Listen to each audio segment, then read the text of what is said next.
मैं सोच ही रहा था कि मुंबई इंडियंस की इस जर्सी को कब पहनूं, कब निकालूं।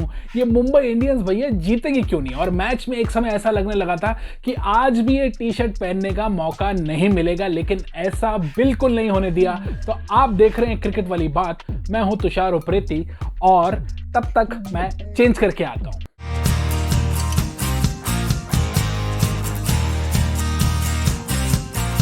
तो जिस मोमेंटम की मुंबई को तलाश थी, बैटिंग में तो उन्हें वो मोमेंटम मिल नहीं पाया। उनकी बल्लेबाजी चल रही थी बेहद स्लो, गायब था फ्लो, और अंत में आ गए आंद्रे रसल जो जाते जाते 5 विकेट ले गए। लेकिन इसके बावजूद ऐसा इस मैच में क्या हुआ कि मुंबई हारते हुए मैच को जीत गया, उसके लिए देखिए ये रिपोर्ट।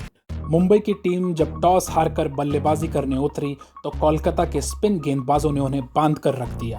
हरभजन सिंह और वरुण चक्रवर्ती किफायती गेंदबाजी करते रहे और दूसरे ही ओवर में वरुण चक्रवर्ती ने क्विंटन डी कॉक को 2 रन पर आउट कर दिया। कोलकाता ने अपनी रणनीति साफ कर दी थी कि वे अपने पेस अटैक से ज्यादा भरोसा अपने स्पिन अटैक पर कर रहे हैं। लेकिन तीसरे ओवर में सूर्य कुमार यादव ने भी साफ कर दिया कि वो दबकर नहीं खेलने वाले। उन्होंने हरभजन सिंह के एक ओवर में 3 चौके लगाकर अपनी क्लास दिखा दी। एक तरफ रोहित शर्मा संभल कर खेल रहे थे तो वहीं सूर्य कुमार यादव मुंबई के रनों की रफ्तार को तेजी से बढ़ा रहे थे। 10वें ओवर में उन्होंने पैट कमिंस को छक्का लगाकर महज 33 गेंदों में अपना अर्धशतक बना दिया। 10 ओवर तक आते आते मुंबई का स्कोर 81 रन तक पहुंच चुका था। इसी बीच 11वें ओवर में शाकिब अल हसन ने सूर्य कुमार को आउट किया और 12वें ओवर में ईशान किशन को पैट कमिंस ने चलता कर दिया। सूर्य कुमार के आउट होते ही जो मोमेंटम मुंबई को मिला था, मानो वो उससे छूट गया। 16वें ओवर में पैट कमिंस की गेंद पर प्ले डाउन होकर रोहित शर्मा ने अपना विकेट गंवाया। मुंबई की गाड़ी अब 115 रनों पर अटकी थी और सामने थे हार्दिक पांड्या और कैरन पोलार्ड, मगर किस्मत जैसे मुंबई के बल्लेबाजों के साथ नहीं थी। इस मैच में कोलकाता के लिए महंगे साबित हुए प्रसिद्ध कृष्णा ने 17वें ओवर में हार्दिक पांड्या का विकेट चटक दिया। यहां से कुछ ऐसा हुआ जो किसी भी गेंदबाज के लिए सपने जैसा है। 18वें ओवर में कप्तान दिनेश कार्तिक ने गेंद आंद्रे रसल को दी और डेथ ओवरों में गेंदबाजी करने के अपने अनुभव को भुनाते हुए रसल ने यॉनसीन और पोलार्ड दोनों को आउट कर दिया। मुंबई के डगआउट में सन्नाटा पसर गया था। हालांकि कुणाल पांड्या को यहां किस्मत का साथ मिला और 19वें ओवर में उन्होंने कुछ महत्वपूर्ण रन मुंबई के लिए जोड़ लिए।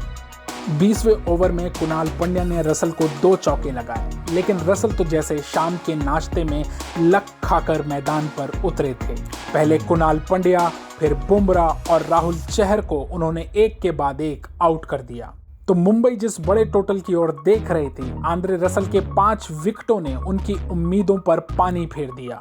20 ओवरों का खेल खत्म होने पर मुंबई ने कोलकाता को जीत के लिए 153 रनों का लक्ष्य दिया। मुंबई को ये मैच ना तो ट्रेंट बोल्ट ने जितवाया, ना ही बुमराह ने, ना ही राहुल चहर की फिरकी ने, और ना ही कुणाल पांड्या ने। तो मुंबई को ये मैच जितवाया रोहित शर्मा की गेंदबाजी ने। आपको जान के थोड़ा अटपटा लगेगा, लेकिन 2014 के बाद रोहित इस मैच में गेंदबाजी करने के लिए आए और अपनी पहली ही गेंद पे उनका पांव लचक गया। एक तरफ रोहित का पांव के लचका, उसके बाद तो कोलकाता की पूरी पारी लचक गई।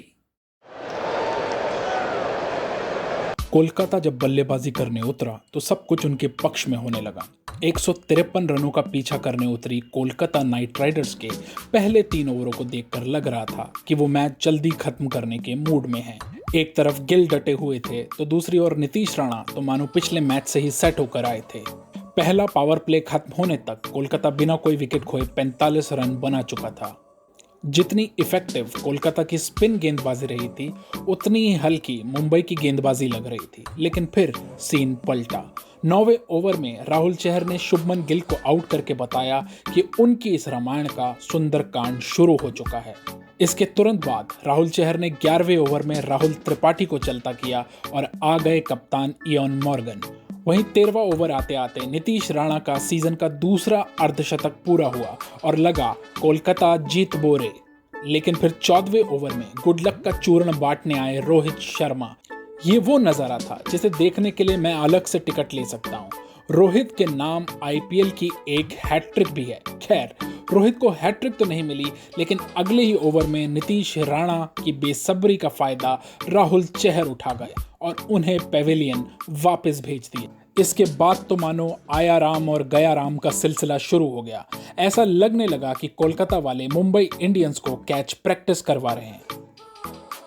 कप्तान इयॉन मॉर्गन, शाकिब अल हसन दोनों जल्दबाजी में अपना विकेट तोहफे में दे गए, तो वहीं क्रीज पर दिनेश कार्तिक और आंद्रे रसल को खड़ा कर गए। अब कोलकाता को जीत के लिए 24 बॉल में 30 रन चाहिए थे और मैच अभी भी उनके पक्ष में था। खेल का थ्रिलर टाइम शुरू हो चुका था। अब 2 ओवरों में कोलकाता को 19 रन की जरूरत थी और 19वां ओवर करने आए जसप्रीत बुमराह। कार्तिक और रसल इस ओवर में सिर्फ 4 रन जुटा सके। अंतिम ओवर में सबकी सांसें अटकी हुई थी। पता नहीं चल रहा था कि विजेता कौन होगा। 15 रन और सामने आंद्रे रसल। ट्रेंट बोल्ट ने रसल को आउट करके उन्हें बल्ले से अपनी छाप छोड़ने का कोई मौका नहीं दिया। फिर पैट कमिंस आए और ट्रेंट बोल्ट ने उन्हें बोल्ड करके कोलकाता की बची कुची उम्मीदों को भी झटका दे दिया। दिनेश कार्तिक दर्शक बने नॉन स्ट्राइकर से मैच देखते रह गए और अंत में कोलकाता नाइट राइडर्स को 10 रनों से हराकर मुंबई इंडियंस बनी चैंपियन।